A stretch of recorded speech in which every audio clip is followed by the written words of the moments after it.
If you're an American, you've heard the horror stories of Satan-worshipping heathens sacrificing animals and doing other unspeakable horrors. But was any of it true? Welcome to Truly Terrified, Paranormal versus Physics, where we talk about some really weird stuff, and Joe the scientist explains how it's not possible, or maybe it is. I'm Lynn, and... I'm Joe. When I was a kid, someone went out into the desert and found a huge pentagram outlined in rocks, and in the center of it, there were the remains of an animal that appeared to have been sacrificed. The cops in town said, this was the work of Satan worshipers, and I was terrified. Everyone in town talked about it. It was just like this horrible, horrible idea that there were Satan worshipers in our little town. But really, I think it was just teenagers who were having some sick fun. I'm sure there have been people who were a little unhinged and did some horrible stuff in the name of Satan, but that's not really an organized effort. It's just individuals. The satanic ritual abuse scare emerged in North America during the 1980s, and it persisted into the 1990s as a widespread moral panic. And I can say it was a moral panic. People were freaked out. Because... they thought there were Satan worshipers wandering in towns killing animals and...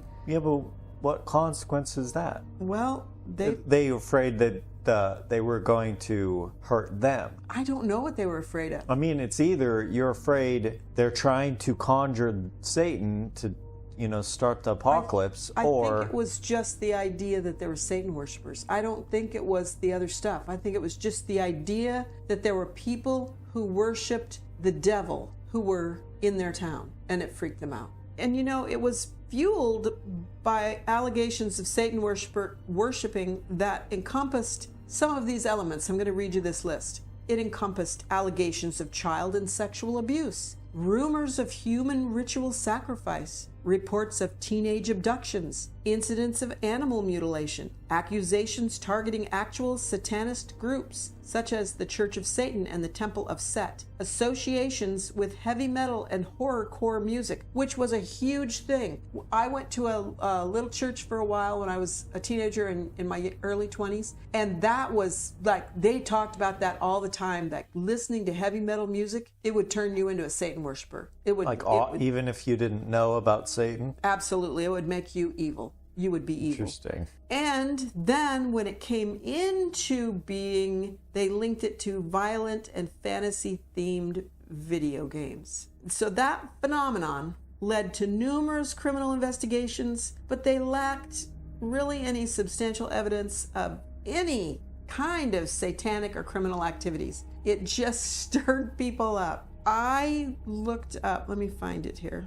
So the Church of Satan is a religious organization founded in 1966 by a guy named Anton LaVey. And their philosophy is based on individualism, self-indulgence, and rational skepticism rather than worshiping Satan like an actual deity. They promote the idea of indulging in your desires and embracing human nature without guilt or shame. And when they talk about that, I didn't see anything like indulging in your desires to kill people or drink human blood.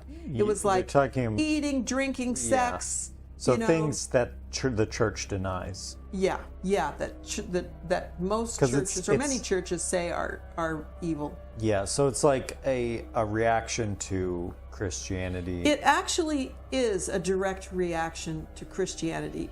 Since they don't really believe in the existence of a literal Satan or even in the supernatural, but they use Satan as a symbol of defiance against societal norms and religious dogma. It is almost like a political movement. It is a political movement. And I'm sure there are people who belong to the Church of Satan who are viewing it as, they actually feel like they're worshiping Satan. But that's not what the point of it was. I think it's important to say that if you don't believe in Satan, you can worship Satan all day. You don't believe anything's going to happen because you don't believe in Satan. Right. Even if you believed in a pantheon of gods or whatever, you had some belief system, and you don't believe in Satan, again, it's not going... in your belief system, it's not going to do anything. So what does it matter? It's like believing in the Easter Bunny. Yeah, so to them, it does not matter. Right, exactly. It's just kind of a funny symbol highlight what they're doing. And it gets so much press that I assumed it was quite a large movement, but it turns out that's not the case. It was established during a time of heightened fascination with the occult and witchcraft and Satanism, and it had some significant popularity during those early years. They attracted celebrities. That guy LaVey that started he gathered up celebrities, and he got media attention, and he wrote a book called The Satanic Bible, which became a bestseller and sold close to 1 million copies. You said spawned because of an interest in the occult. So did these people actually believe in Satan? It was during a time of heightened awareness of the occult. So the implication is that was a response. I think that what happened is people were exploring alternative spirituality.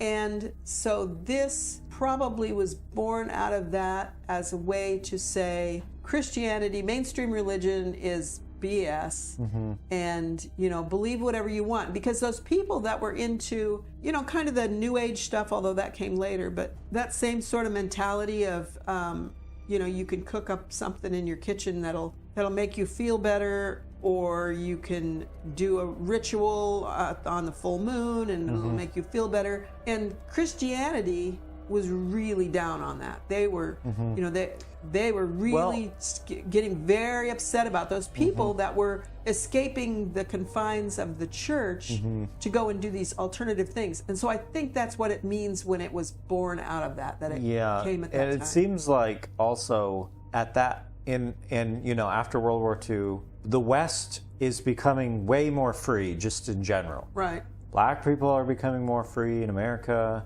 Women are becoming more free. Everyone's becoming more free. People are becoming less intolerant of different subcultures. And so it makes sense that something you definitely could not do probably before that point in the past, you could now do.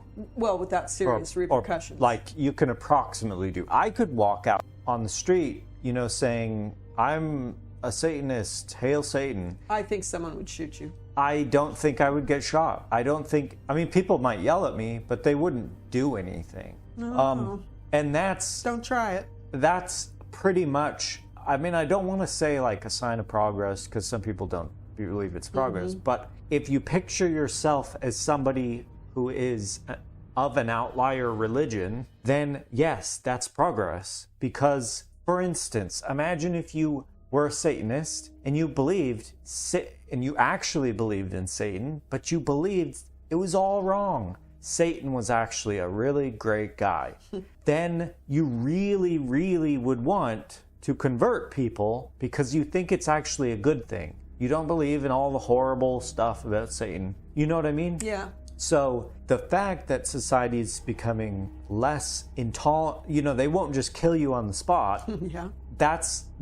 From that perspective, that is a definite sign of progress towards a more preferential society. Yeah, I agree with you. Preferred society. So the Satanic Church kind of bumbled along from its beginnings in 1966 to about 1997 when LaVey, the guy who founded it, died. He's the guy that wrote the book and founded the religion. And so then they made Peter Gilmore the high priest in 2001. And by high priest, I don't know what that means. It was probably comparable to being the CEO of an organization. And he relocated the church's headquarters to Hell's Kitchen in Manhattan, New York. Hell's Kitchen is just a neighborhood. It's a restaurant. It's just there's a TV show called Hell's Kitchen, but this is just a neighborhood in New York.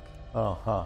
Why is it called Hell's Kitchen? It must be a lot of restaurants. Probably because it cooks up bad stuff. Oh, okay, yeah. It used to be an awful place. So this is what Gilmore said. He said, Satan is a name for the reservoir of power inside each human to be tapped at will. And he said in LaVey's book, The Satanic Bible, the Satanist concept of God is described as the Satanist's true self, a projection of his or her own personality, not an external deity. So really what you're doing is you're worshiping if worship is even the right word, you're honoring your own personal self and your desires and your talents and all of those things. That doesn't sound like a negative thing to me. But there have been people who have done things and said the devil made them do it.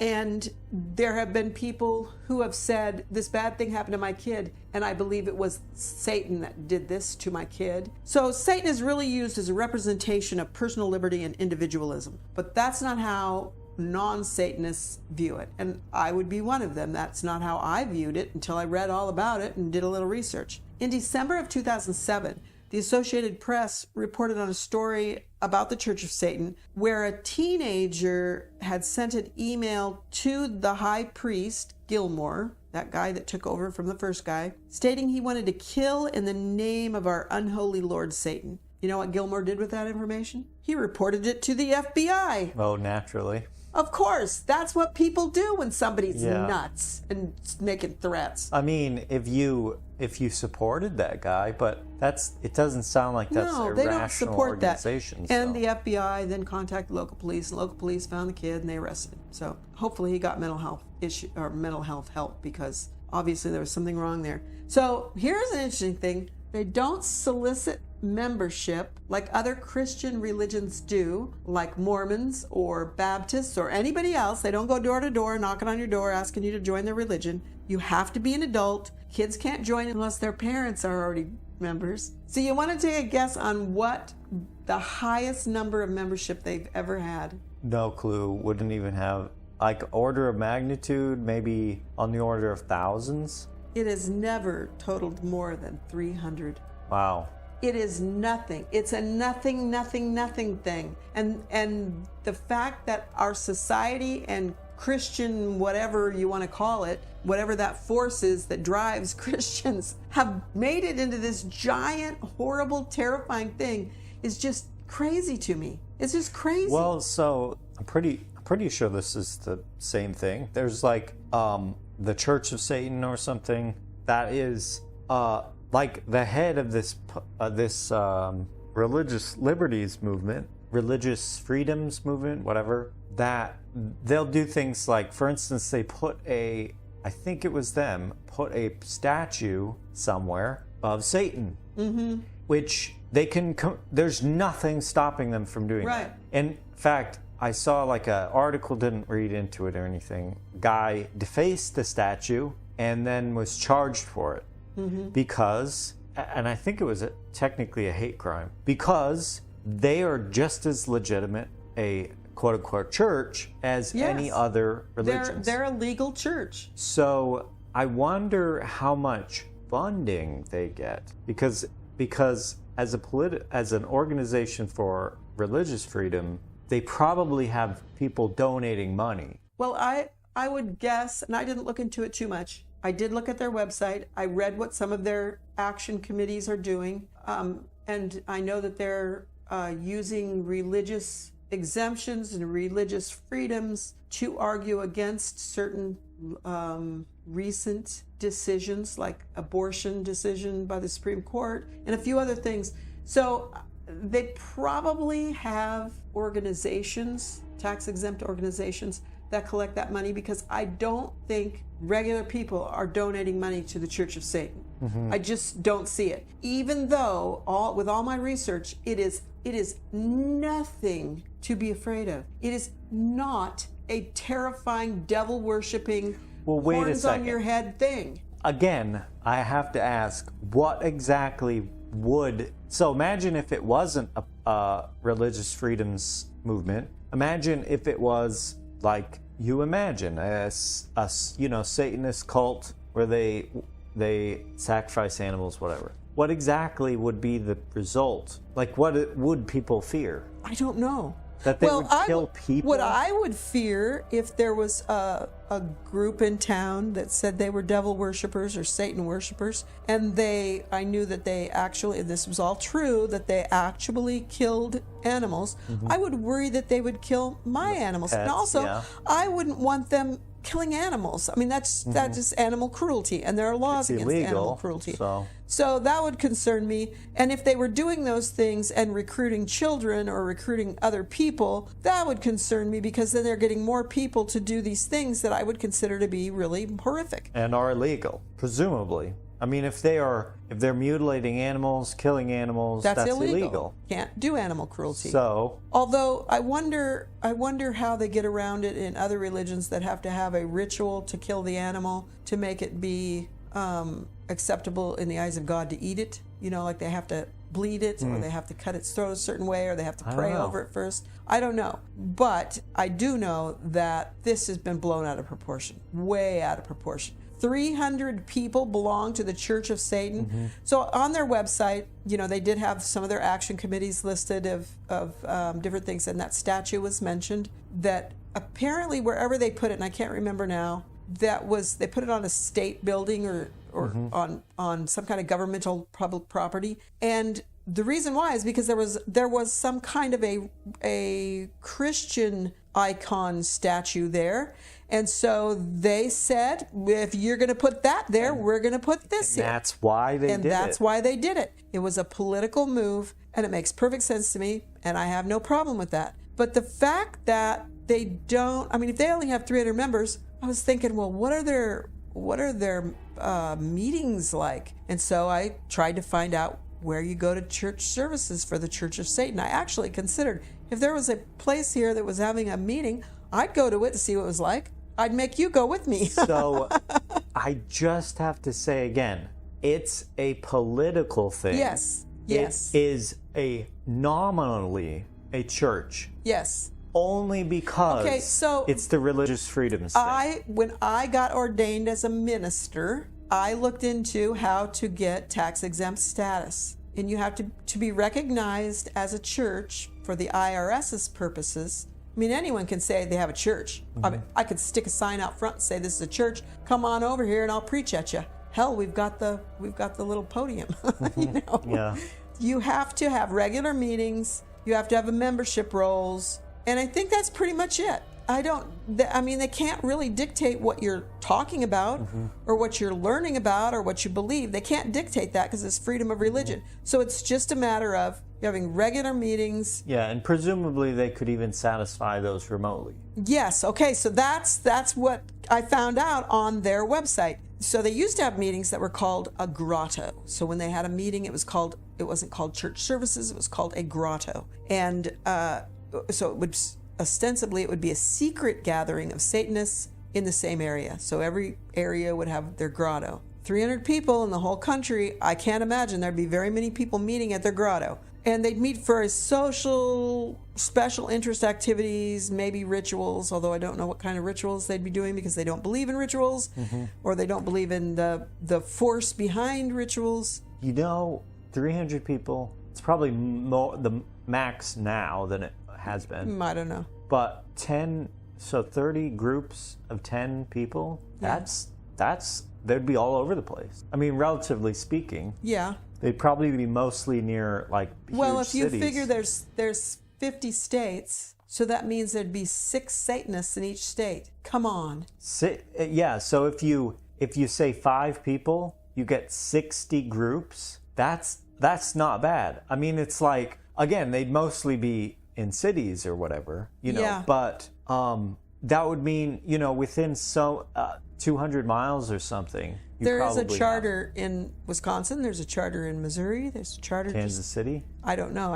I don't know, because when you get to the point where you want to find out about it, they no longer recognize or charter grottos. So they aren't like saying, okay, you know, if I said, hey, I want to start a grotto over here and invite people in to talk about these issues and to learn more about Satanism or whatever it is, they no longer do that.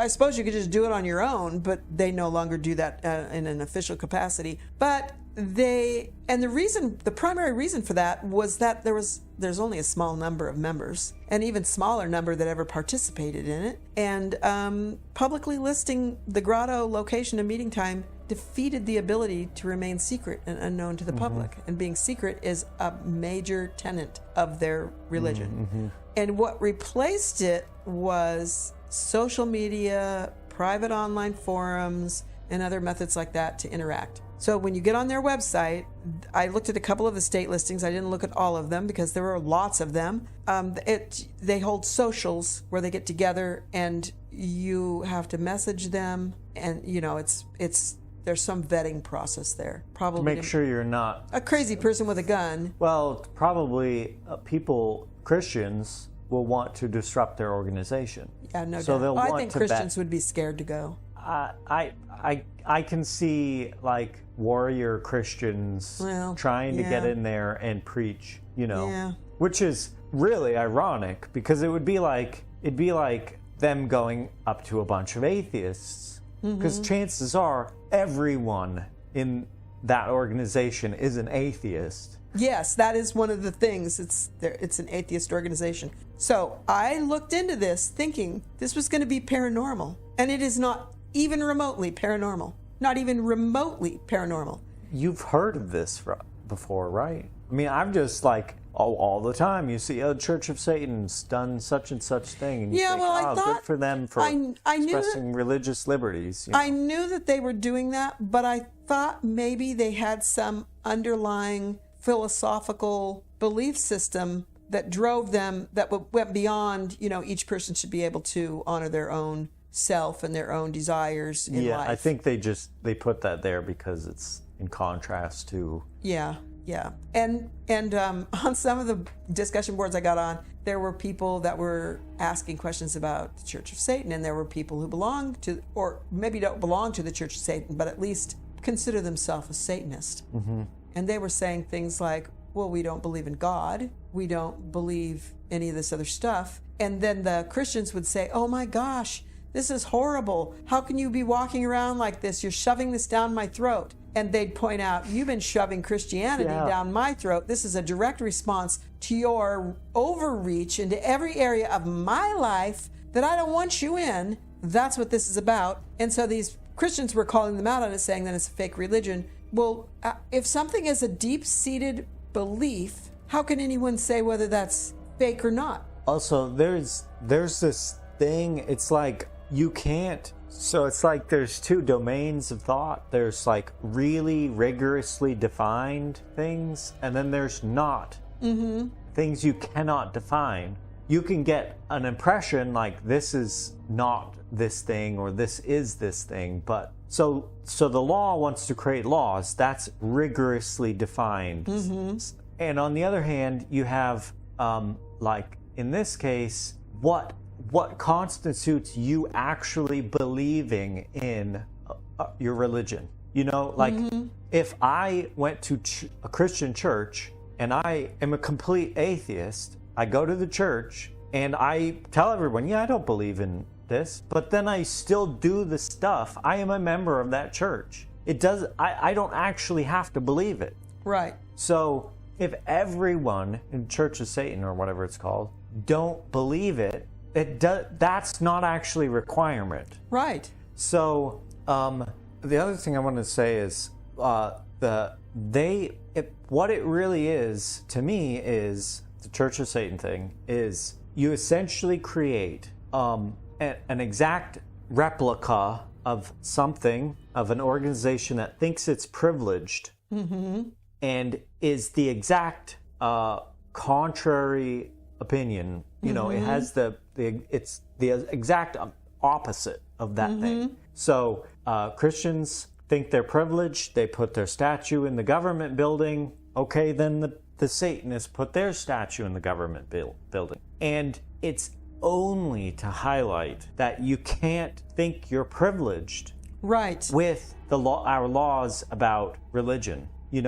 Like, okay, let's say a prayer in class. Okay, then let the Satanist kid say his prayer in class. Except he wouldn't pray because he doesn't believe in prayer. But that's the thing. If Christian teacher is holding prayer, then They have to. Yes, equal time. Regardless whether it's a realistic And that is scenario. why prayer is supposed to be silence, because they cannot lead a specific prayer, because that would be a specific dogma. It's supposed to be. Yeah, and that's the other thing. They can't force people. Right. Then. Okay, it's important to note that Satanism is often misunderstood and misrepresented, and adherents of these beliefs may face stigma and discrimination due to societal misconceptions about their practices. Many Satanists, not as the group, but as individuals, emphasize personal autonomy, critical thinking, ethical behavior, and they reject notions of evil or harm towards others. So, the Church of Satan is not paranormal. The Church of Satan is not evil. But here's an interesting thing. All this brouhaha about the Church of Satan led to a big change in our society and how we treat and believe children. And it is amazing what this one silly little group who was formed to be the contrary, just to be contrary to Christianity and to support more individual rights, made this big change. So next week, we're going to talk about that, okay? Okay. Our contact information is in the show notes. You can email us, text us, or even call and leave a 3-minute voicemail. And as always, if you have a story you want to tell, send it to us. Please share, subscribe, and leave a review wherever you get your podcasts. Thanks for listening, and never be so terrified you can't think rationally. Just don't be that scared.